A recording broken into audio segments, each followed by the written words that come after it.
The high cost of overgrazing pasture was a hot topic at this week's annual Grasslands conference in Albury. Northern Victorian grazing consultant Phil Shannon said profit was all about letting a paddock rest, but in this tough season, is that easier said than done?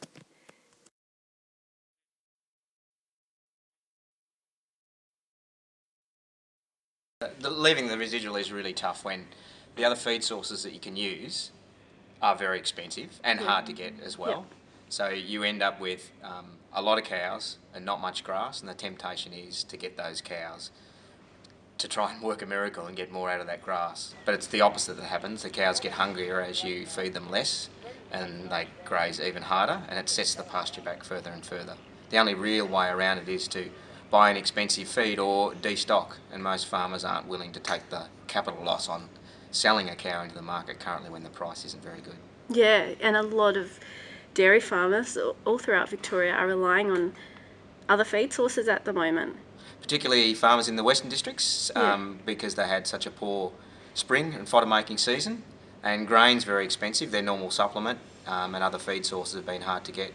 So they're struggling as well, and they're still a long way from spring. So they're going through a tough winter with low growth rates, which is not abnormal, but it's probably a bit slower than normal.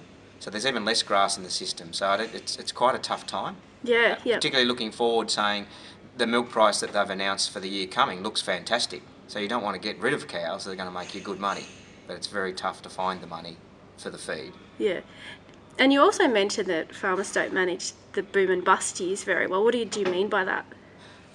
To me, it's about risk management. When things are good and purchase feed's cheap and milk price is high, it makes sense to milk a lot of cows and make a better margin.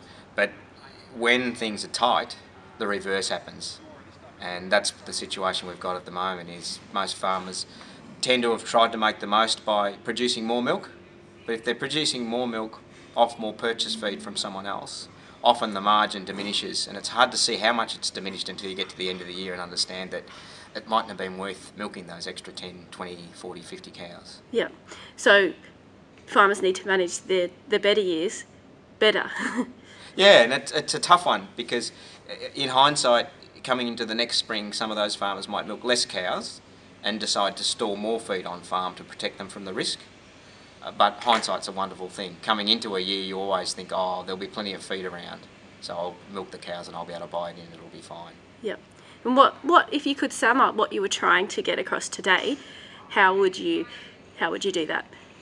I think there was a couple of key messages. One was we know how plants grow and how they should be treated, and we should treat them as they should be treated to optimise profit and separate the animal for a start in our thinking. Yep. Then we need to work out how does the animal and the grass interact, because it's us that lets the cow in and lets it eat the grass and let it do the damage. It's not the cow itself that does the damage. Yep. So I'd say focusing on the two main things, which is rotation length and grazing residual.